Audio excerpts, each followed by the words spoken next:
Olá, seja bem-vindo, seja bem-vinda. Por que eu não consigo parar de jogar? Essa é uma pergunta que vem chegando, muitas perguntas desse tipo, vem chegando pra gente aqui no nosso treinamento para recuperação. Então hoje a gente vai falar um pouco sobre isso, para a gente jogar um pouco ao nosso olhar sobre o nosso cérebro, como ele funciona e por que, sabendo disso, isso pode te ajudar. Porque quando o jogo sai do controle, é muito perturbador, não só para a pessoa, mas para a família também. As coisas ficam meio confusas. E a maioria das pessoas faz promessa que nunca mais vai jogar, ou que da próxima vez vai ser diferente, para depois se encontrar no mesmo lugar. Isso é muito comum a gente ouvir das pessoas, tanto aqui no centro de treinamento, no consultório, as pessoas falam disso. A pergunta comum, quando a gente fala sobre problemas com o jogo, é porque eu não consigo parar. Por que eu não consigo parar? Então aqui nesse bate-papo, eu vou te dar algumas respostas que vão fazer que quando você observa o que está acontecendo com o seu cérebro, isso pode te ajudar a sair daí. Porque tem uma coisa, quando a pessoa está sem consciência, ela não sabe por quê, é uma coisa. Mas quando a pessoa não sabe, e aí? Como lidar com isso, né? Como que o vício do jogo, ele altera seu cérebro? O que torna difícil parar. Porque se você está alterado, sua máquina está alterada, você vai fazer aquilo lá, né? Por que as pessoas com vício no jogo de azar têm mais dificuldades de parar ou de se afastar? Porque ele acredita nas recompensas positivas que tem o jogo. Porque você há de convir. De repente você está com 1.000, você aposta 1.000, você vai ganhar 10, 20, sei lá, né? Como as mudanças causadas pelo jogo viciante são diferentes das mudanças do vício, no caso, né? Eu trabalho também com dependência química, mas é duas coisas diferentes. O vício na substância é uma coisa, no jogo é outra, né? E como você pode reconectar o seu cérebro para poder você se resistir aos impulsos do jogo, certo? E para encerrar, onde você pode encontrar ajuda para o neurotreinamento, para a recuperação, ok? É muito importante a gente entender que o cérebro, ele fornece dicas que vão entender compreender todas essas dificuldades que você tem para lidar com o jogo, ok?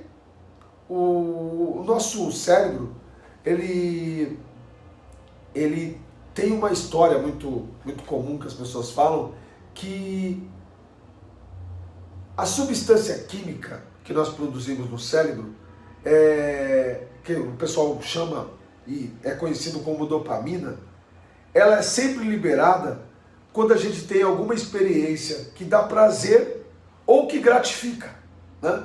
Então, a gente tem aí no caso de usar droga, usar álcool, sexo, pornografia, mas também tem os jogos de azar, certo?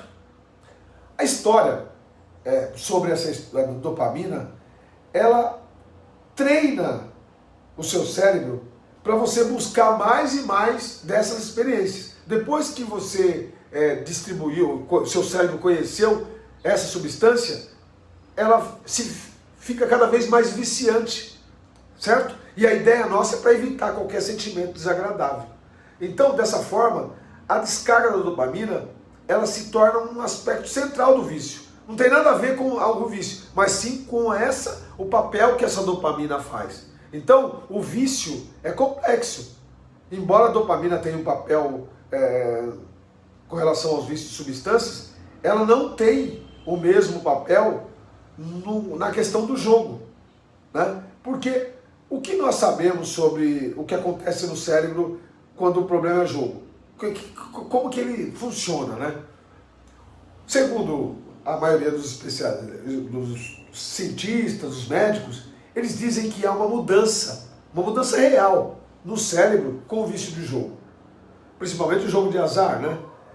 Que essas mudanças, elas acontecem porque elas contribuem para que o jogo pareça fora do controle. Ou seja, não tem como você se livrar do problema, porque essas duas mudanças, elas envolvem duas partes importantes do nosso cérebro, do seu, do meu, que é o nosso sistema de recompensa, que é algo aqui que eu preciso ter uma recompensa, e o sistema que a gente fala de top-down, ou sistema de controle de cima para baixo. Ou seja, seria racional que eu tivesse isso. O sistema de recompensa, ele envolve as partes do cérebro que respondem pela excitação, pela dúvida e, às vezes, por resultados que são imprevisíveis. A gente não sabe, não conhece. Então, é como pressionar, um exemplo, é como você pressionar o pedal de acelerador de um carro. Essas partes do cérebro, elas são como um sinal do vamos, né? Ela nos move para a gente fazer alguma coisa na direção daquilo que a gente quer. Ou seja, está sempre impulsionando. Já a rede de controle que a gente fala top-down, que é de cima para baixo, ele age como os freios, o sistema de recompensa, né? Frear o sistema de recompensa, que está mandando a gente ir em cima, né? Então, ela nos ajuda a prestar atenção, a diminuir a velocidade, parar, o que é muito útil quando a gente está pisando no acelerador com tudo, está jogando demais, está usando demais, está bebendo demais. Então, essas pesquisas dessas pessoas nos mostram que as pessoas com vício, elas pisam muito no acelerador, demais, porque elas são atraídas por comportamentos altamente recompensadores, sabe? Eu posso ganhar muito e também obter uma excitação que as recompensas naturais da vida, como de repente você se está junto com as pessoas, se você está numa reunião de amigos ou num churrasco, ou comendo uma boa refeição, não traz. O jogo é muito mais além do que isso. Então, os nossos freios, eles são aplicados de uma forma inconsistente. Eu não paro para pensar nisso, né? E aí elas perdem os sinais que quando devem parar de tentar ou parar elas não sabem como fazer isso. Elas simplesmente não conseguem. É isso que acontece com você, né? Agora, como que eu posso treinar o meu cérebro para aplicar freio no jogo? É isso que o neurotreinamento traz. Ou seja, é uma notícia excelente. Por quê? O seu cérebro, o nosso cérebro, ele está sempre mudando. E com o tempo, e também com a prática, é claro, você pode aplicar esses freios de forma mais repetida, mais consistente, para você desacelerar ou parar de jogar, né? Então é importante você entender isso. Saber disso tem feito muitas pessoas entender, né, como fazer isso. Uma das coisas que eu costumo falar é que não confie apenas na sua força de vontade, porque a gente sabe que essa questão dos freios de cima para baixo, muitas vezes eles são falhos, sabe? E as pessoas que julgam compulsivamente, piorou. Por quê? Porque a excitação é muito grande e o sistema de recompensa também.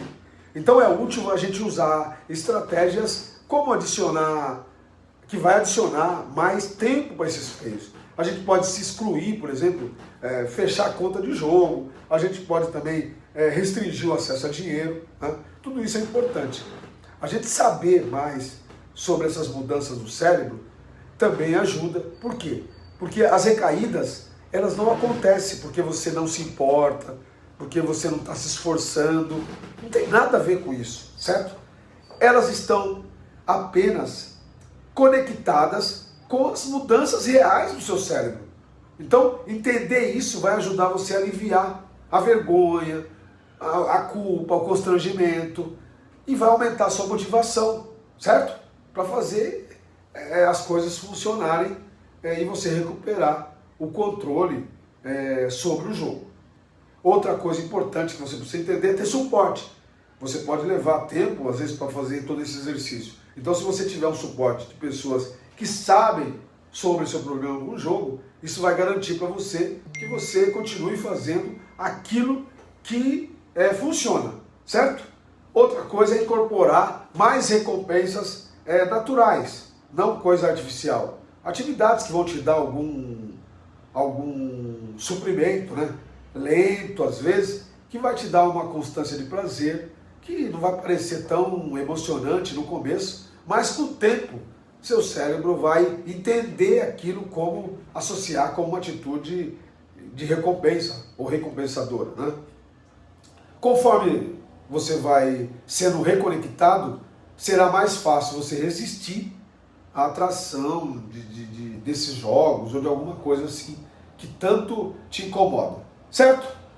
Aprender mais sobre o vício, né, em qualquer área, aqui a gente está falando dos jogos de azar, mas serviria para qualquer área, e sobre o cérebro, é como ligar seu cérebro a ações que vão despertar você para essa nova vida, certo? Então é isso. Se você tem interesse em conhecer um pouco mais sobre o nosso trabalho, é só você entrar em contato conosco pelas nossas redes sociais e saber um pouco mais como você vai entender tudo isso, como pode te ajudar essa ideia que a gente tem sobre neurotreinamento para recuperação. Eu te vejo no nosso próximo vídeo, nossa próxima aula, e principalmente eu te vejo de uma forma melhor, porque eu estou extremamente gripado e minha voz está um tanto afônica. Ok? Forte abraço, eu te vejo por aí.